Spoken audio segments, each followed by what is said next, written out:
കോഴിക്കോട് കോർപ്പറേഷനിൽ കോട്ടൂളിയിൽ താമസിക്കുന്ന ഷറാഫത്തും ആഷ്നയുമാണ് എന്നോടൊപ്പം ഉള്ളത്. അവരുടെ കുഞ്ഞും നമുക്കൊപ്പം കാണാം.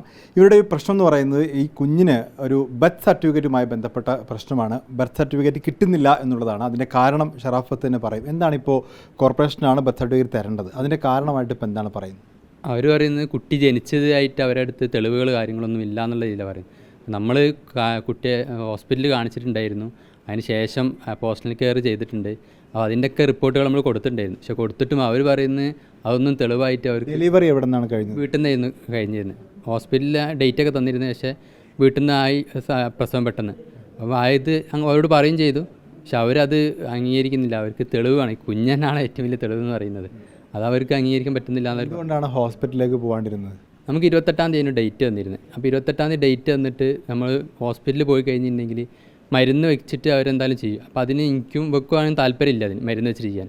അപ്പം സ്വാഭാവികമായിട്ട് പ്രസവിക്കുകയാണെങ്കിൽ ആ സമയമാകുമ്പോൾ പോകാമെന്നുള്ള ഇതിലേ നിന്നത്. അപ്പോൾ അത് അതിന് മുമ്പ് തന്നെ ഒരു രാവിലെ ഒരു 11 മണിയൊക്കെ ആയപ്പോൾ തന്നെ പ്രസവിച്ച് പോയപ്പോൾ പിന്നെ ഒന്നും ചെയ്യാനില്ലല്ലോ. സ്വാഭാവികമായിട്ട് ഈ പ്രസവാനന്തരത്തിലൊരു ശുശ്രൂഷ ഉണ്ടല്ലോ, അവർക്ക് അതിൻ്റെ ഇത് കട്ട് ചെയ്യണം, അതുപോലുള്ള കാര്യങ്ങളൊക്കെ ഉണ്ട്. അപ്പോൾ അതൊക്കെ എങ്ങനെ ചെയ്യും സ്വന്തമായിട്ട്? നമ്മൾ ജസ്റ്റ് ഞാൻ അതിന് പ്രസവിച്ചതിന് ശേഷം ഞാൻ പുറത്ത് പോയിട്ട് ബ്ലേഡ് വാങ്ങിച്ചു കൊണ്ടുവന്ന് കട്ട് ചെയ്തിട്ടാണ്, കുറച്ച് സമയം കഴിഞ്ഞ് കട്ട് ചെയ്തിട്ടാണ് കുഞ്ഞിനെ ഇതാക്കിയത്. പിന്നെ കുളിപ്പിക്കാൻ കാര്യം ഉമ്മ ഉണ്ടായിരുന്നു അവിടെ, ഉമ്മ കൊടുത്ത് കുളിപ്പിക്കുക കാര്യമൊക്കെ ചെയ്ത് അവരെന്നെ ചെയ്തത്. ഇതൊക്കെ അറിയായിരുന്നു ചെയ്യാൻ? കട്ട് ചെയ്യാനൊക്കെ ഒരു ജസ്റ്റ് പഠിക്കാമെന്നുള്ളത്, ജസ്റ്റ് കട്ട് ചെയ്യണം എന്നുള്ളത് അറിയായിരുന്നു. കട്ട് ചെയ്തു. പിന്നെ കുളിപ്പിക്കാൻ ഉമ്മ ഉണ്ടായിരുന്നു അവർ ചെയ്തത്, കുളിപ്പിക്കാൻ വേണ്ടിയൊക്കെ. ഇതിനൊരു റിസ്ക് ഉണ്ടല്ലോ സ്വാഭാവികമായിട്ടും. വീട്ടിൽ നിന്നാണ് പ്രസവം, അതിലൊരു റിസ്ക് സ്വാഭാവികമായിട്ടുണ്ട്. ആ റിസ്ക് ഏറ്റെടുക്കാൻ തയ്യാറായിരുന്നു? ഒരിക്കലും ഇല്ല, റിസ്ക് ഉണ്ട്. നമ്മൾ രണ്ടോളം അക്യുപഞ്ചർ പഠിച്ച ആൾക്കാരാണ്. സോ ഇതിൻ്റെ വലിയ റിസ്ക് ഇല്ല എന്ന് നമ്മൾ പഠിച്ചിട്ടുണ്ട്. അതൊരു നാച്ചുറൽ പ്രോസസ്സാണ്. സോ ആ രീതിയിൽ നമ്മൾ നോക്കിയിട്ടുള്ളൂ. അതുകൊണ്ട് പാനിക് ആയിട്ടില്ല ഈ ടൈമിൽ നമ്മൾ.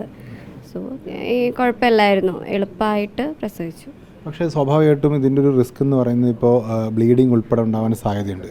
അപ്പോൾ അത്തരം സാഹചര്യത്തിൽ ആശുപത്രിയെ സമീപിക്കുക എന്നുള്ളതല്ലേ സ്വാഭാവികമായിട്ട് ചെയ്യേണ്ടത്? എനിക്കിപ്പം എൻ്റെ കേസ് എടുക്കുകയാണെങ്കിൽ ബ്ലീഡിങ് ഉണ്ടായിരുന്നു ആ ടൈമിൽ. പിന്നെ കുഞ്ഞ് പുറത്ത് ഇങ്ങനെ പകുതി വരുന്ന രീതിയിൽ നിൽക്കുകയൊക്കെ ചെയ്തിരുന്നു. അപ്പം ആ ടൈമായ പോലും നമ്മൾ പാനിക് ആവുന്നില്ല. ബ്ലീഡിങ് ഉണ്ടെങ്കിലും നമുക്കത് ആ ഒരു കുട്ടി പുറത്ത് വന്നതോടെ എൻ്റെ ബ്ലീഡിങ് നിന്നു. ഇപ്പം ഹോസ്പിറ്റലാണെങ്കിൽ ബ്ലീഡിങ് വന്ന് മരിക്കുന്ന ഒരുപാട് കേസുകളില്ലേ, അങ്ങനെ അതൊരു പ്രശ്നമായിട്ട് എനിക്ക് തോന്നിയില്ല. ഇപ്പോൾ എന്താണ് സൊല്യൂഷൻ? കോർപ്പറേഷൻ എന്താണ് അവർ പറയുന്നത്? അവരൊന്നും പറയുന്നില്ല, അതാണ് ഏറ്റവും വലിയ പ്രശ്നം. ഇനി പറയാൻ നമുക്കത് കൊടുക്കുന്നു, തെളിവിനായിട്ട് ഇന്നൊരു സർട്ടിഫിക്കറ്റ് വേണം, അല്ലെങ്കിൽ ഇന്ന കാര്യം വേണമെന്ന് പറഞ്ഞാൽ കൊടുക്കുന്നു. ഈ ഹെൽത്ത് ഇൻസ്പെക്ടർ, ഒരു പ്രദേശത്തൊരു ഹെൽത്ത് ഇൻസ്പെക്ടർ ഉണ്ടാവുമല്ലോ, അദ്ദേഹം വീട്ടിൽ വന്ന് പരിശോധന നടത്തിയോ?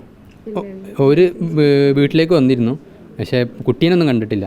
ഒരു ദിവസം കുട്ടീനെ ഉണ്ട് പറഞ്ഞിട്ട് പോയതാണ്, അല്ലാതെ കുട്ടീനെ കാണാനും പിടിക്കാനൊന്നും നിന്നിട്ടില്ല. എന്താ കാര്യം അന്വേഷിച്ചിട്ട് നിന്നില്ല. പിന്നെ ഓര് പറയുന്ന അടുത്ത് അന്വേഷിച്ചെന്ന് പറഞ്ഞു, പക്ഷേ തൊട്ടടുത്ത അയൽവാസികളോടല്ലേ ശരിക്കും അന്വേഷിക്കുക. അവരോടൊന്നും അന്വേഷിക്കാണ്ട് പുറത്തോടൊക്കെ പോയിട്ടാണ് അവർ അന്വേഷിച്ചത്. മാത്രമല്ല അവരോടൊക്കെ ഈ തൊട്ടടുത്ത അയൽവാസികളോടൊക്കെ ഫസ്റ്റൊക്കെ ഒരു നല്ലതായിരുന്നു. പിന്നെ ആരൊക്കെ അവിടെ പോയിട്ട് അവരോട് പറഞ്ഞത് ഓൾറെഡി പോലീസ് കേസാണ്, നിങ്ങൾ കോടതി കയറേണ്ടി വരുന്നൊക്കെ പറഞ്ഞിട്ട് അവരെ പേടിപ്പിച്ച് ഭീതിയിൽ നിർത്തിയിരിക്കുകയാണ്. അതുകൊണ്ട് തന്നെ അവർക്ക് ഇത് പറയാനുള്ള ഒരു പേടിയുണ്ട്. കേസ് ഉണ്ടോ അതിൽ? ഇല്ല, ഒന്നും ഇല്ലാണ്ട് തന്നെ അവർ പറയുന്നത്. ഒരു കേസും കാര്യങ്ങളൊന്നും ആവുന്നതിന് മുമ്പുള്ള കാര്യങ്ങളാണ് പറഞ്ഞത്. അതിന് ശേഷം നമ്മുടെ കയ്യിലുള്ള മെഡിക്കൽ റിപ്പോർട്ട്സ് എന്താണ്? ഇപ്പം 9 മന്ത് വരെയുള്ള സ്കാനിങ് റിപ്പോർട്ട്സ് ഉണ്ട്, ബ്ലഡ് ടെസ്റ്റിൻ്റെ റിപ്പോർട്ട് ഉണ്ട്. നെക്സ്റ്റ് പോസ്റ്റൽ കെയറിൽ ഞാനിവിടെ വയനാട്ടിൽ പുളിയാമ്പറ്റ ആയുർവേദിക്കിൽ പോസ്റ്റൽ കെയർ ചെയ്തിട്ടുണ്ട്. അതിൻ്റെ റിപ്പോർട്ട്സ് ഒന്നും കാണിച്ചിട്ട് അവർക്ക് വിശ്വാസമാവുന്നില്ല.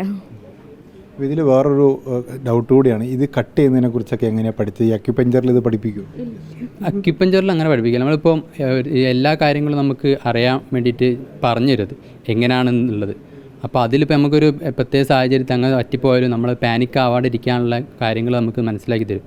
അതിൽ നിന്ന് നമ്മൾ അറിഞ്ഞതാണ് നമ്മൾ. അല്ലാണ്ട് ഇത് പ്രസവം എങ്ങനെ എടുക്കേണ്ടത് എന്നുള്ളത് പഠിപ്പിക്കുന്നില്ല. ഇതിപ്പോൾ യൂട്യൂബിലൊക്കെ അവൈലബിൾ ആണല്ലോ, അപ്പോൾ അങ്ങനെയൊക്കെ നോക്കിയിട്ടുണ്ട്? യൂട്യൂബൊന്നും നോക്കിയിട്ടൊന്നുമില്ല, യൂട്യൂബിനൊന്നും ആവശ്യം വന്നിട്ടില്ല. അല്ലാണ്ട് തന്നെ അറിയാമായിരുന്നു? അല്ലാണ്ട് തന്നെ അറിയായിരുന്നു. ഇത് ശരിക്കും ഒരു വലിയൊരു സംഭവം എനിക്ക് തോന്നിയ കേട്ടോ, വലിയൊരു സംഭവമാക്കി എടുക്കേണ്ട ഒരു സംഭവം എനിക്ക് തോന്നിയിട്ടില്ല. കാരണം ഇത് വരുന്നവരൊക്കെ പറഞ്ഞു ആദ്യത്തെ പ്രസവം ആകുമ്പോൾ കട്ട് ചെയ്യാണ്ട് എങ്ങനെ കുഞ്ഞ് വന്നെന്ന്.